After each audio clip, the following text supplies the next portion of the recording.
Sebuah buku penuh rahasia yang pernah mengguncang dunia teologi dari awal hingga akhir, memiliki reputasi yang begitu hebat hingga Vatikan dan banyak otoritas keagamaan arus utama merasa perlu melarangnya serta mengeluarkannya dari kanon kitab suci resmi.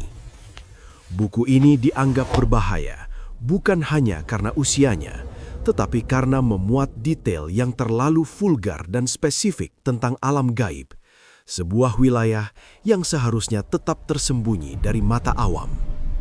Namun, pertanyaan besar tetap menggantung di benak para pencari kebenaran. Apakah teks misterius ini benar-benar sisa-sisa wahyu otentik yang diberikan kepada Henokh ribuan tahun silam, atau kepada sosok agung yang dikenal sebagai Nabi Idris dalam tradisi Islam? Apakah lembaran-lembaran kuno itu benar-benar diwahyukan oleh Allah, ataukah hanya imajinasi liar manusia yang tercampur dengan legenda-legenda purba? Menurut apa yang tertulis dalam buku tersebut, sejarah bumi jauh lebih kelam dan fantastis daripada yang diajarkan di sekolah. Dikatakan bahwa raksasa pernah berjalan dan menguasai muka bumi. Dikisahkan bahwa sebuah persatuan terlarang, sebuah pelanggaran kosmis, terjadi antara makhluk langit yang turun ke bumi dan wanita manusia. Dari persatuan yang melanggar hukum alam ini, lahirlah ras hibrida yang mengguncang bumi dengan kekuatan fisik dan kebrutalan mereka, para raksasa, Nephilim. Apakah makhluk-makhluk ini benar-benar ada dan pernah menyatakan perang total melawan kemanusiaan, membawa kerusakan yang begitu masif hingga memicu datangnya banjir besar Nuh? Dan apa sebenarnya yang Islam katakan tentang fenomena yang membingungkan dan sering dianggap mitos ini? Di tengah kekacauan zaman antediluvian sebelum air bah itu, hiduplah seorang nabi dengan pengetahuan khusus dan misterius, Henokh atau Idris. Ia bukan hanya seorang penyampai pesan atau pemberi peringatan, tetapi juga sosok intelektual yang memainkan permainan takdir yang misterius dengan Israel, malaikat maut. Persahabatan unik mereka melampaui batas dimensi yang pada akhirnya membawa Idris pada pengalaman yang tak pernah dirasakan manusia lain, diangkat ke langit dalam keadaan hidup. Tetapi di manakah dia sekarang? Apakah dia menikmati keindahan surga yang abadi atau hidup dalam dimensi lain yang tak terjangkau akal manusia? Dan ketika Anda mendengar detail tentang apa yang terjadi selama masanya, Anda akan menyadari bahwa apa yang kita sebut sebagai sejarah manusia kuno mungkin jauh lebih kompleks dan fantastis. Dan sekarang kita sampai pada bagian terbesar. Menurut perspektif Islam, fakta mengenai tinggi fisik para nabi dan umat mereka dari masa itu akan mengejutkan Anda, meruntuhkan persepsi kita tentang manusia modern yang kerdil dibandingkan leluhur mereka. Mari kita menelaah posisi kitab ini dengan kacamata iman dan sejarah yang jernih. Kita tidak bisa sepenuhnya mengabaikan keberadaan kitab Henokh yang asli, yang mungkin pernah menjadi petunjuk vital bagi umat terdahulu. Para ulama Islam berdasarkan riwayat yang kuat, seperti dari sahabat mulia Abu Dzar Al-Ghifari, mengatakan bahwa Allah menurunkan total 104 kitab atau lembaran wahyu suhuf kepada para nabi sepanjang sejarah, dan 30 halaman atau suhuf diberikan khusus kepada Nabi Idris. Misteri terbesarnya adalah, di manakah 30 halaman suci yang memuat hikmah ilahiyah itu sekarang? Kitab Henokh yang beredar hari ini di dunia barat seperti One Enoch kemungkinan besar adalah reruntuhan atau fragmen dari suhuf asli tersebut yang telah tertimbun oleh debu ribuan tahun, bercampur dengan mitos lokal, dongeng pagan, dan distorsi tangan manusia. Inilah sebabnya isinya terasa begitu gelap, asing, dan terkadang bertentangan dengan akidah tauhid. Namun sebagai muslim yang cerdas, kita harus waspada dalam menyikapinya. Jika kita menolak seluruhnya secara membabi buta, kita mungkin tanpa senama menolak 1-2 kalimat yang dulunya benar-benar firman Allah yang terselip di sana. Namun jika kita mempercayainya secara utuh, kita bisa tergelincir pada kesyirikan dan khurafat. Ada 3 penemuan arkeologis penting yang mencoba menyusun kembali teka-teki ini, yang membuktikan bahwa teks ini pernah sangat ditakuti sekaligus dicari oleh peradaban masa lalu. Versi Ethiopia ditemukan oleh penjelajah Skotlandia pemberani James Bruce pada tahun 1773. Setelah bertahun-tahun mencari di Afrika, ia mengejutkan dunia Eropa karena membawa kembali naskah lengkap yang berisi bab-bab tentang perjalanan langit, Book of Watchers, yang sangat mendetail, yang selama berabad-abad dianggap hilang. Versi Mesir, Ahmim. Lebih dari seabad kemudian, pada tahun 1886, misi arkeologi menemukan bagian dari terjemahan Yunani di sebuah pemakaman Kristen di kota Ahmim, tersimpan bersama jenazah, seolah menjadi bekal atau panduan menuju alam baka. Gulungan Laut Mati, Qumran. Penemuan paling fenomenal pada tahun 1947 di Gua-Gua Qumran. Di sana, para arkeolog menemukan potongan kitab ini dalam bahasa Aram yang diyakini sudah ada jauh sebelum masa Nabi Isa alaihi salam, tersimpan rapi dalam guci-guci tanah liat di tengah gurun, seolah-olah sengaja disembunyikan untuk ditemukan kembali di akhir zaman. Bagian ini mengungkap perbedaan tajam antara versi kitab Henoch Malaikat Jatuh dengan versi Islam Harut dan Marut mengenai asal-usul ilmu sihir dan teknologi kuno. Salah satu bagian paling kontroversial dan berbahaya dari kitab ini adalah klaim bahwa peradaban manusia tidak maju secara alami, melainkan karena intervensi. Dikatakan bahwa para malaikat jatuh mengajarkan teknologi terlarang kepada manusia sebagai bentuk pemberontakan. Cara menambang logam dan membuat pedang untuk saling membunuh, metalurgi, cara meracik pewarna dan bersolek untuk menggoda lawan jenis, kosmetik, dan yang paling berbahaya, sihir, mantra, dan pemanggilan roh. Disinilah letak perbedaan fundamental namun misterius dengan Islam. Kitab Henoch menyebut mereka malaikat jatuh yang memberontak karena nafsu. Islam dengan tegas menolak konsep malaikat pemberontak karena malaikat adalah makhluk yang maksum atau terjaga dari dosa dan tidak memiliki hawa nafsu. Lantas, siapakah pengajar misterius yang membawa ilmu gelap di zaman kuno itu? Islam memberikan jawaban yang lebih masuk akal namun tak kalah misterius melalui kisah Harut dan Marut. Tercantum dalam Qiyas Al-Baqarah 102. Mereka adalah 2 malaikat yang diturunkan di Babilonia, wilayah yang sama tempat Idris dikabarkan lahir, bukan untuk memberontak, tapi sebagai ujian berat bagi manusia. Dalam versi Henoch, makhluk langit mengajarkan sihir dengan niat jahat untuk merusak manusia. Dalam Islam, setanlah yang mengajarkan sihir kepada manusia. Lalu Allah mengutus Harut dan Marut untuk mengajarkan perbedaannya atau ilmu penangkal, namun dengan peringatan keras sebelum mengajarkannya. Sesungguhnya kami hanya cobaan bagimu, maka janganlah kamu kafir. Nabi Idris sendiri dikenal dalam Islam sebagai manusia pertama yang menguasai ilmu perbintangan atau astronomi dan matematika secara sistematis.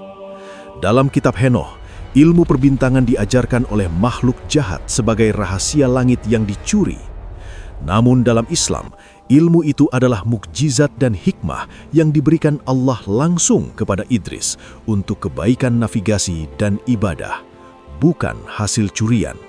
Jadi, misteri sesungguhnya bukanlah pemberontakan di surga, melainkan pertempuran ilmu pengetahuan kuno antara hikmah, ilmu suci yang dipegang Nabi Idris untuk membangun peradaban, melawan sihir, ilmu gelap yang disebarkan oleh jin atau setan yang menyamar sebagai dewa atau malaikat jatuh untuk menghancurkannya. Meskipun Islam tidak menggunakan istilah Nephilim, sumber-sumber Islam mengkonfirmasi adanya manusia terdahulu dengan fisik di luar nalar manusia modern. Dalam hadis sahih riwayat Bukhari, Nabi Muhammad SAW bersabda, Allah menciptakan Adam dan tingginya 60 hasta.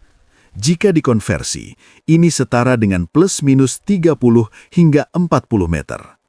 Fakta ini menjelaskan mengapa bangunan-bangunan kuno seperti piramida, Baalbek, atau situs megalitikum lainnya memiliki ukuran batuan raksasa yang mustahil diangkut manusia biasa.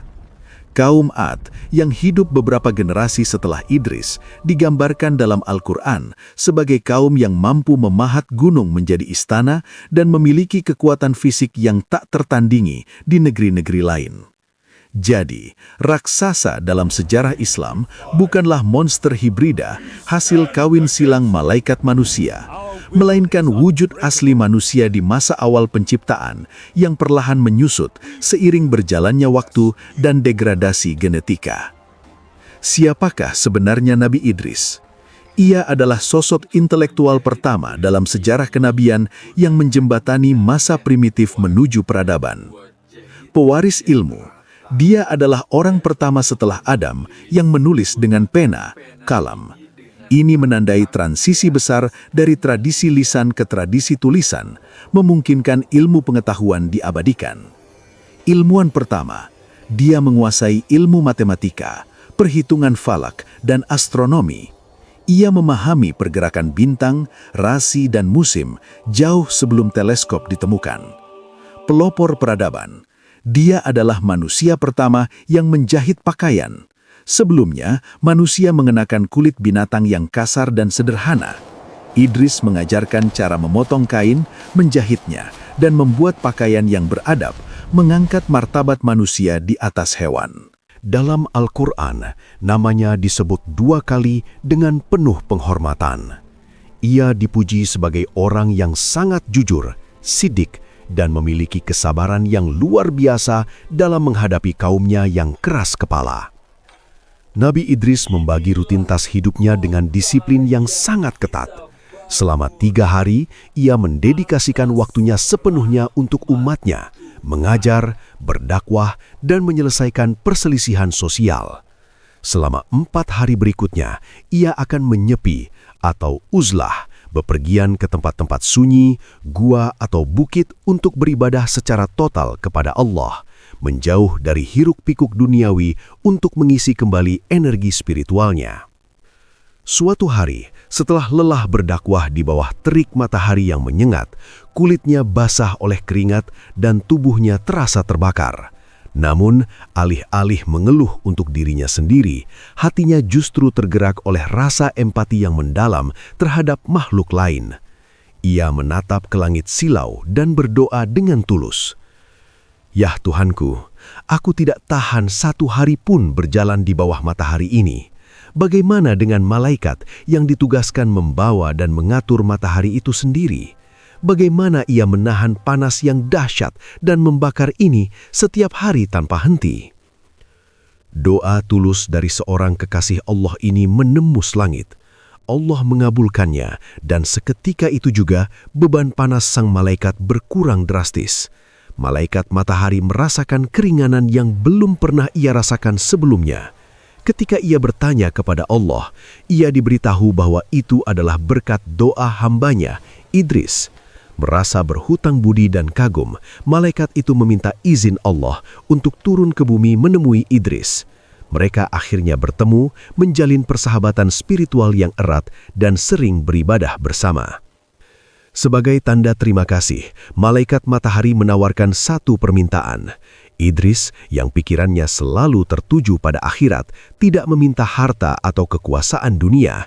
Ia berkata, "Aku tahu engkau memiliki kedudukan khusus dan bersahabat dengan Israel, malaikat maut. Tolong bicaralah kepadanya untukku, sampaikan salamku dan keinginanku untuk bertemu dengannya." Malaikat maut, sosok yang paling ditakuti oleh seluruh makhluk bernyawa, meminta izin Allah untuk mengunjungi Idris dalam wujud manusia biasa. Ia datang saat Idris sedang menyepi dalam periode ibadahnya. Israel dalam wujud laki-laki asing yang misterius. "Wahai Nabi Allah, izinkan aku menjadi teman seperjalananmu dalam ibadah ini." Idris menatapnya ragu, melihat sosok yang tampak asing namun memiliki aura yang kuat. "Kau tidak akan sanggup mengikutiku. Aku sedikit makan, sedikit minum, sedikit tidur, dan terus beribadah. fisik manusia biasa tidak akan kuat. Israel tersenyum tipis, penuh arti. Allah akan memberiku kekuatan. Mereka pun berjalan bersama. Sepanjang perjalanan, Israel sengaja menguji keimanan dan ketawakalan Idris melalui serangkaian peristiwa. Ujian di padang rumput. Saat melihat kawanan domba, Israel menyarankan, "Mari kita minta susu dari penggembala itu untuk bekal nanti."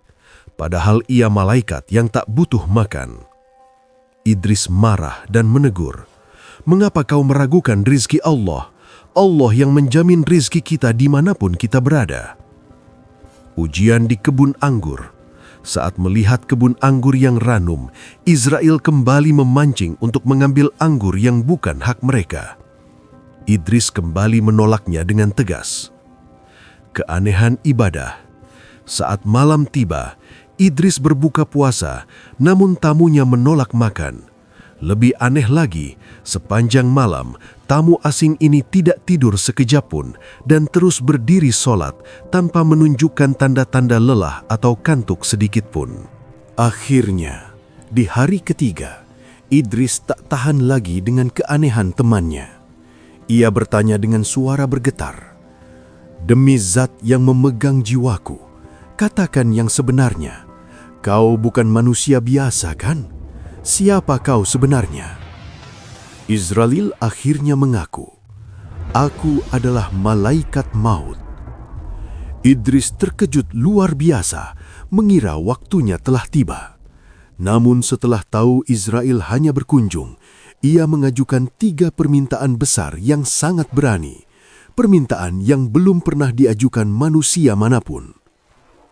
Permintaan pertama, merasakan sakitnya kematian. Idris ingin merasakan sakaratul maut, bukan karena ingin mati, tapi agar rasa takutnya bertambah, sehingga ia bisa beribadah lebih giat setelah dihidupkan kembali. Atas izin Allah, Israel mencabut nyawa Idris sesaat. Ruhnya ditarik keluar dari jasad kasarnya, lalu Allah menghidupkannya kembali. Saat terbangun dengan nafas tersengal dan tubuh gemetar, Idris ditanya rasanya. Ia menjawab dengan mata terbelalak. "Rasanya jauh lebih menyakitkan dari apa yang pernah kubayangkan atau kubaca. Rasanya seperti seekor binatang yang dikuliti hidup-hidup, di mana setiap saraf ditarik paksa dari dagingnya.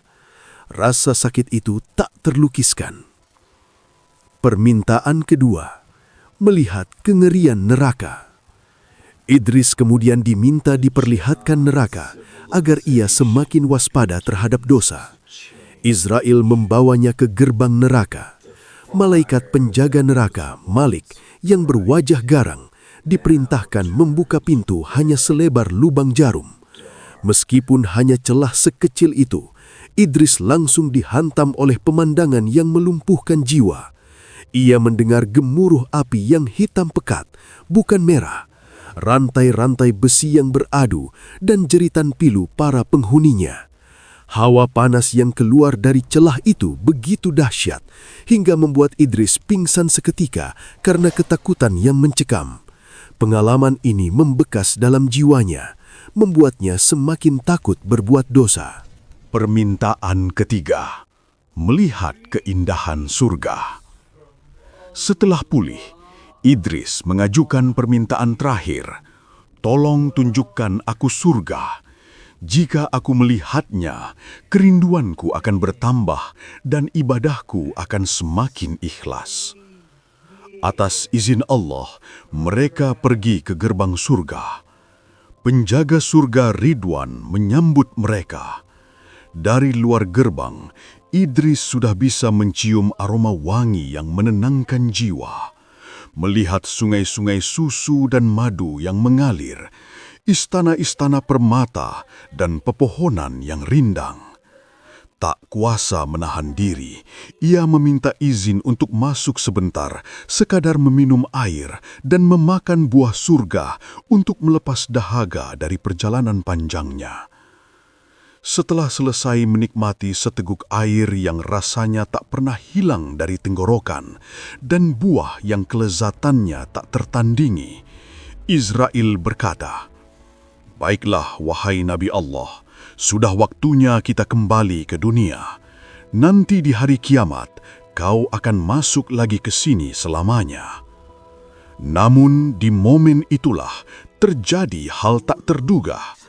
Nabi Idris memegang erat dahan pohon surga, menatap Israel dengan tatapan tajam dan berkata dengan tegas, "Tidak, aku tidak akan keluar dari sini." Malaikat maut bingung. Ia belum pernah menghadapi manusia yang menolak perintahnya atau menolak keluar dari surga. Ia mengadu kepada Allah. Allah yang maha mengetahui skenario ini memerintahkan mereka untuk berdebat dengan bukti dan dalil, hujjah. Idris berargumen dengan cerdas menggunakan firman Allah sendiri. Bukankah Allah berfirman, "Setiap yang bernyawa akan merasakan mati?"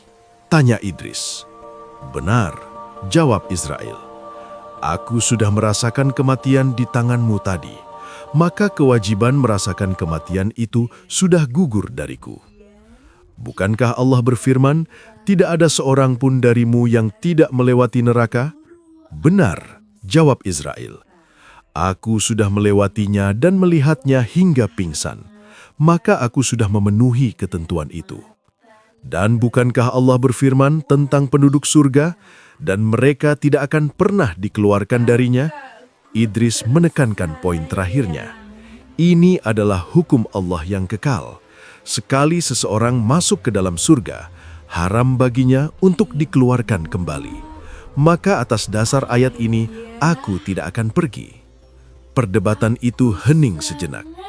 Allah Subhanahu wa Ta'ala kemudian berfirman kepada malaikat maut membenarkan kecerdasan hambanya. "Hambaku Idris telah mengalahkanmu dengan hujah dan argumennya. Aku tahu tentang kematiannya dalam ilmuku yang abadi sejak zaman azali. Biarkan dia di sana. Hambaku Idris masuk surga atas izinku dan atas ketetapanku. Dia tidak akan pernah meninggalkannya." Para malaikat di langit sempat bertanya-tanya, mengapa Idris, seorang manusia yang terbuat dari tanah, diizinkan masuk surga dan menetap di sana sebelum hari kiamat, sementara mereka yang terbuat dari cahaya belum merasakannya. Allah memberikan jawaban yang mendalam. Malaikat diciptakan tanpa hawa nafsu. Ketaatan mereka adalah natur alami. Sedangkan Idris adalah manusia yang memiliki nafsu, rasa lapar, godaan setan, dan ego. Namun ia berhasil menundukkan semua itu demi cintanya kepada Allah. Perjuangannya melawan diri sendiri itulah yang mengangkat derajatnya melampaui para malaikat. Kisah Nabi Idris mengajarkan kita bahwa manusia biasa pun bisa mencapai tingkat spiritual yang menembus langit. Ia adalah penjahit yang setiap kali menusukkan jarumnya ke kain, lisannya selalu basah mengucapkan Subhanallah. Warisannya bukan hanya ilmu astronomi atau cara menjahit pakaian, tetapi sebuah bukti abadi bahwa kecerdasan akal dan kesucian hati, jika disatukan, mampu membuka pintu-pintu rahmat yang tak terbayangkan, bahkan pintu surga yang abadi. Semoga kisah perjalanan agung ini menjadi lentera bagi hati yang mencari kebenaran dan mempertebal keyakinan kita akan kekuasaannya. Ya Allah, bimbinglah hati kami agar senantiasa mencintai para nabi-Mu, dan kumpulkanlah kami kelak bersama orang-orang soleh di dalam surga-Mu yang penuh kedamaian. Jika kisah ini menyentuh hati Anda atau memberikan wawasan baru, kami sangat menghargai setiap dukungan yang Anda berikan. Jika berkenan, silahkan tinggalkan jejak dengan menyukai, berkomentar, atau subscribe agar kita dapat terus belajar dan mengambil hikmah bersama. Semoga setiap kebaikan yang kita bagikan menjadi amal jariah bagi kita semua.